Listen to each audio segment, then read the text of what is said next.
Hey, welcome back, everyone, to the F is for Effort podcast. I'm Jack Hayden, and I hope everyone's day has been great so far. All right, so I've got a great topic and story for you.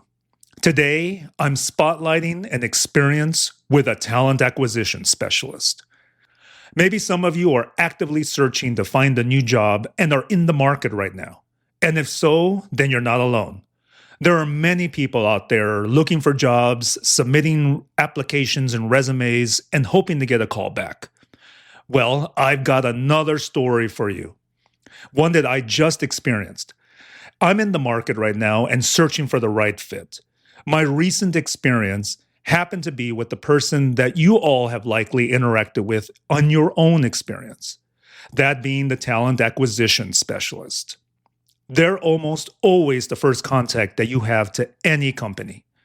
Once you submit an application and resume, the person to contact you will be a talent acquisition specialist. So who are they?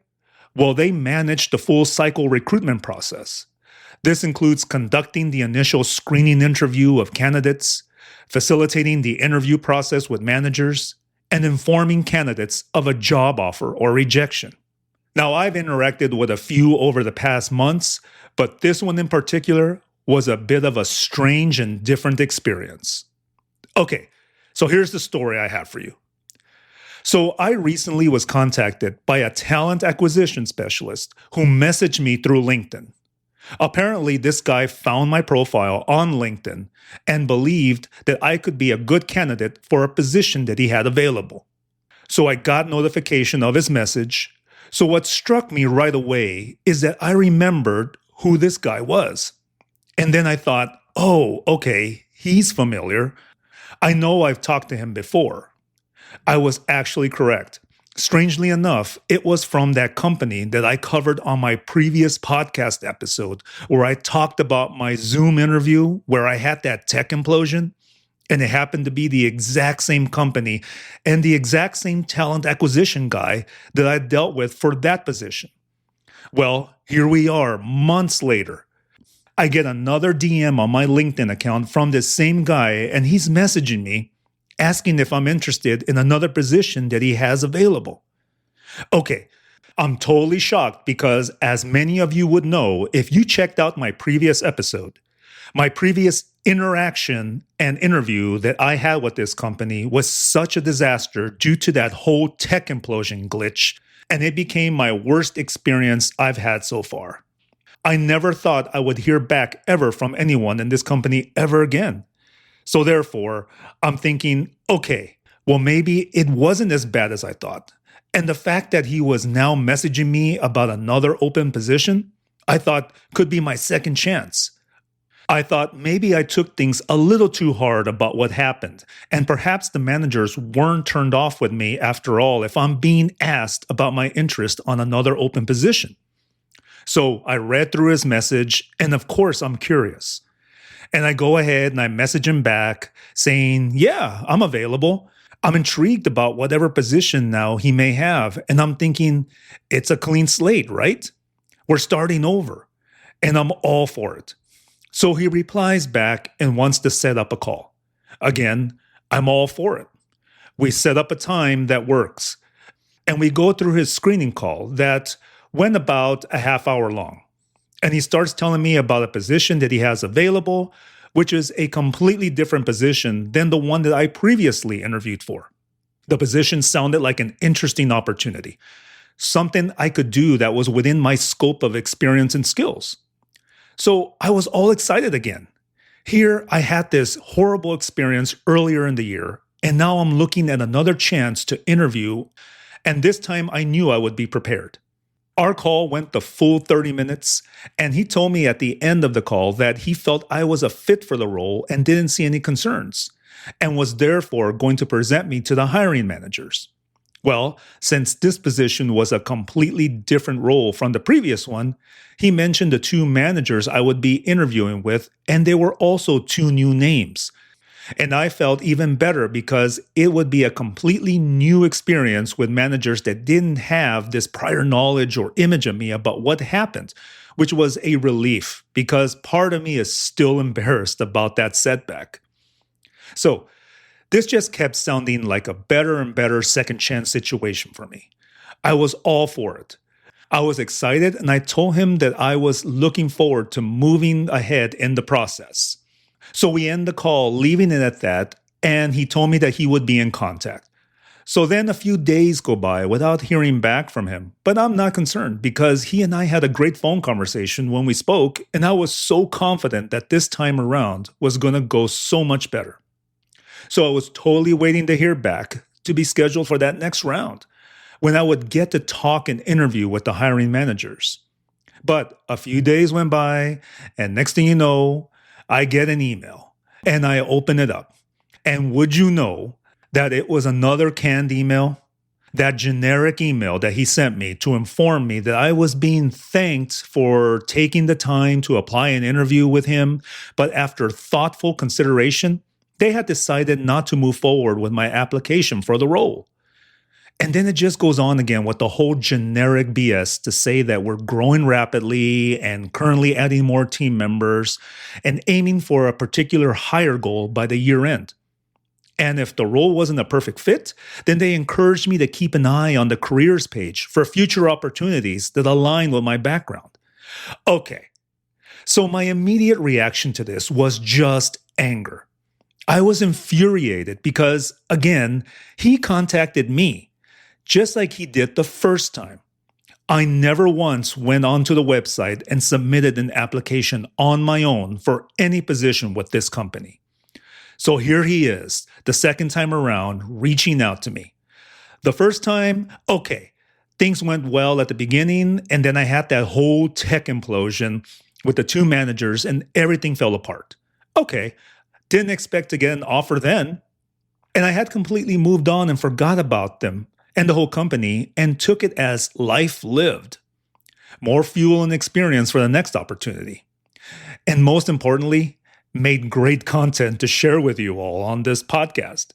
But then when he contacts me again through LinkedIn, sends me another message telling me that he would like to talk to me again about another role, and well, this time around, I thought, okay, so this guy knows about me and what happened, or he probably has to have some sort of record on me that I had interviewed and wasn't selected for whatever reason they notated. And therefore, this second time around, okay, it's for a different role, which led me to believe I was being considered solely based on my qualifications for this particular role without the prior circumstance influencing the decision. I assumed that's the whole reason why I was being contacted again. And that meant they didn't hold the previous interview permanently against me and the slate had been wiped clean. And therefore, it was going to go so much better, at least in my thought. So I'm infuriated because this time around, I didn't even get the opportunity to even interview with the hiring managers. It just stopped with him. And a few days went by and I get this canned email. And I was I was shocked. I really was. I wasn't expecting it. So I immediately replied back to him and just asked for more information, for some constructive feedback, because it was my perception that he and I had a great discussion. Things went well. He and I touched base on a lot of things. Conversation was productive, and I thought it would be a great experience for me moving forward in the next chapter of my career. So I was genuinely looking forward to it and positive about the whole thing. And to get a rejection email just at this point, after that great conversation, to me just left my head spinning. I'm wondering why I was not selected, or at least extended the opportunity to proceed forward in the interview process. So then I send my reply off, and a few days go by, and nothing. And this whole time, it's still bothering me. I'm irritated with the whole process. Don't know what to think. So I'm waiting for him to reply back. And because of what did happen in the past, my thoughts start to wonder if perhaps, maybe along the way, these managers that I had that previous interview with somehow saw my name in the candidate pool again and said no. And therefore, maybe that was the whole reason why I was not selected. So again, I'm waiting to hear back from him, hear nothing. So, okay, this guy, to give a bit of background info on him, I know this guy's reply pattern. He's always been very responsive in getting back to me, usually within the same day. That's also why it was unlike him to go a few days without getting an update after our screening call.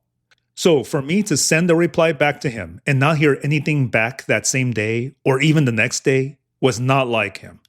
And my thought is, okay, so this guy I know is totally not wanting to reply back. He's ignoring my email. So then I send him another email message back, following up, because I'm not letting this go. I want to continue to know why. Simply getting a canned email from him at this point is unacceptable.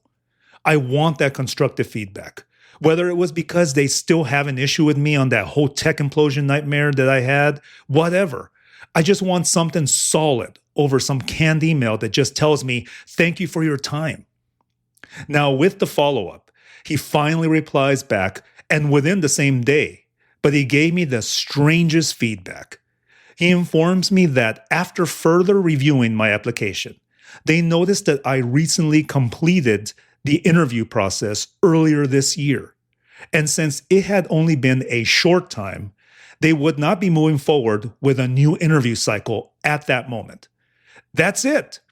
And the word recently is the key word here because it had been 7 months since I had that one interview. So how much of a time span do they need in between interviews? The rest of the email is the canned email reply that he didn't change or likely forgot to change, as it then went on to say, we truly appreciate your continued interest, and we encourage you to stay connected and consider reapplying in the future as new opportunities arise. Okay, so that last closing statement directly contradicts the reason he gave me for not selecting me to move forward now. It is the most confusing and weirdest reply back I have ever received. It didn't make sense at all. After reading that, I couldn't tell if the company wants people to keep applying for open positions or not. First, I completed the first interview months earlier in 2025. So the time between the first interview and when he contacted me again for the new position is 7 months. How much of a time restriction does this company have, if that is the truth? And second, if I'm being encouraged to stay connected and reapply as I see new jobs posted, what about the time-based restriction then? It should also make mention that applicants can only apply once a year then. I had never heard of a company that has any sort of timing restriction between interview cycles. That's just not common practice. So, it all just sounded a little fabricated, given how weird the email was written. So, what I do make of this, though, is that perhaps my suspicions were correct, and there was some inside discussion involving the managers I had the interview with about my previous interview performance, and he was just giving me some brush-off reason for not being chosen. Because the whole thing was just odd. What company informs you that not enough time has passed in between applications for external candidates, then encourages you to keep applying for future positions? Again, 7 months had passed. Okay, so now after this issue, I am no longer interested in having anything to do with this company at all, because this is so totally unprofessional. And overall, here's the thing. Sure, I had one interview that didn't go well at all. I had an unfortunate tech implosion that I felt horrible about. But does that mean that I should not be given a second chance to ever interview again with this organization? Doesn't everyone and shouldn't everyone be allowed a second chance? I have extensive experience and skills on my resume, along with experience in conducting presentations to management. But I had an unfortunate tech moment on that one interview.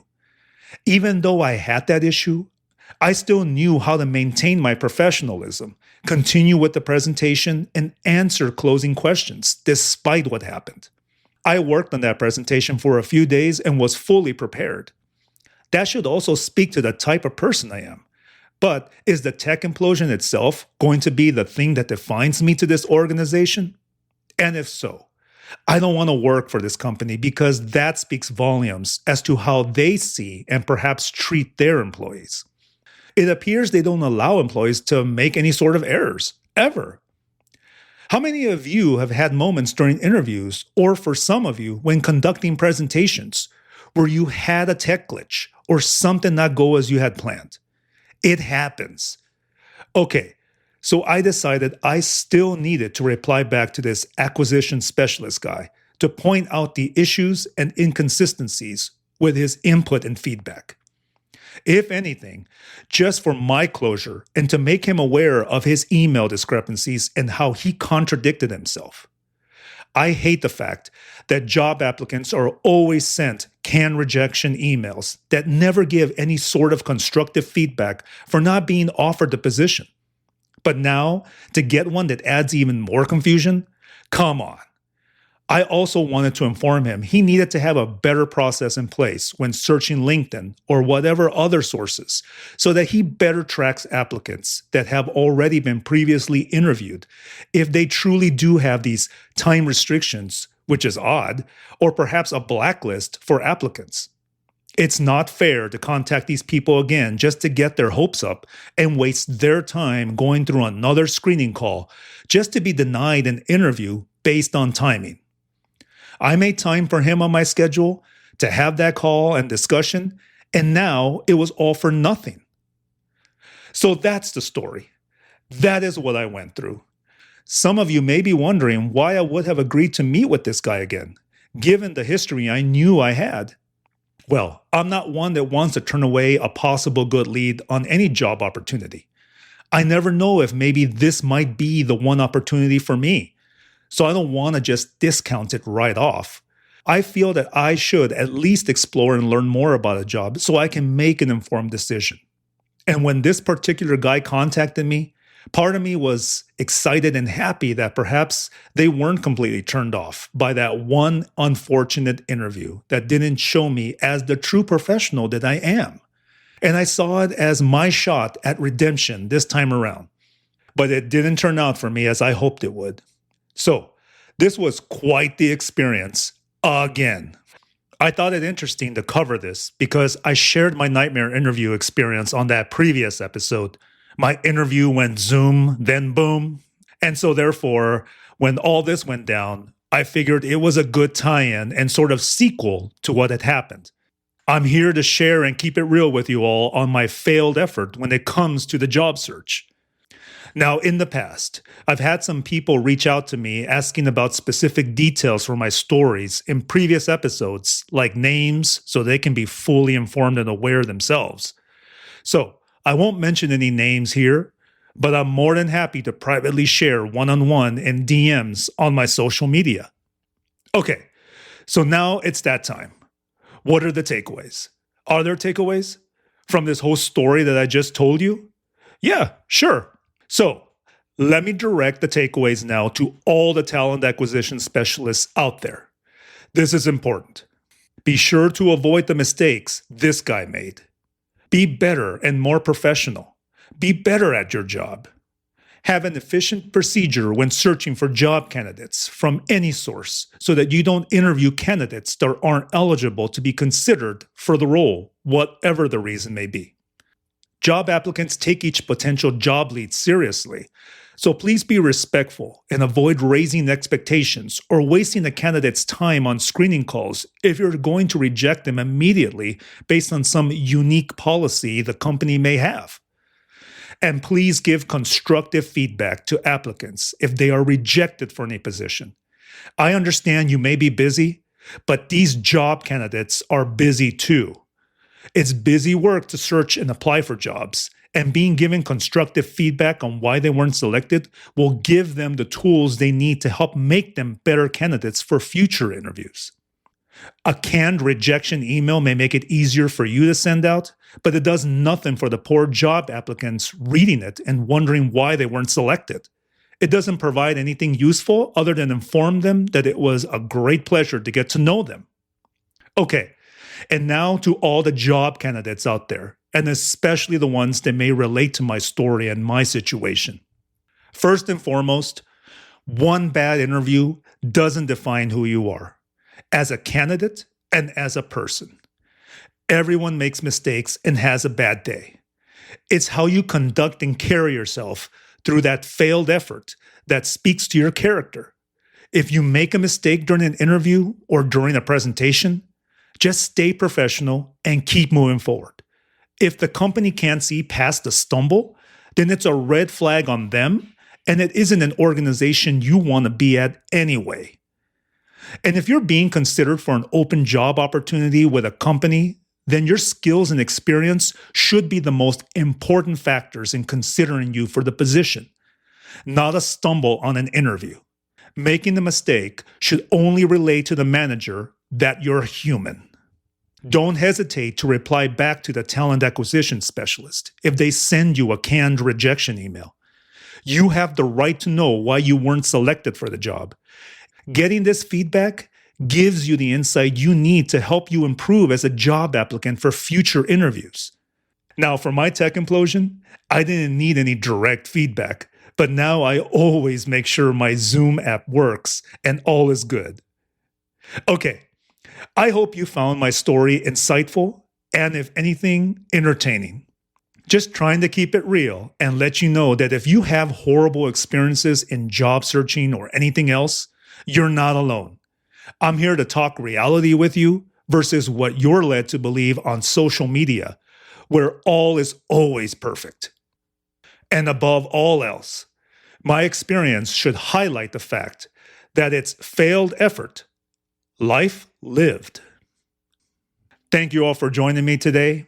I hope you all got something out of my experience that I just shared with you. And please don't forget to follow this podcast. I'm Jack Hayden. Until next time.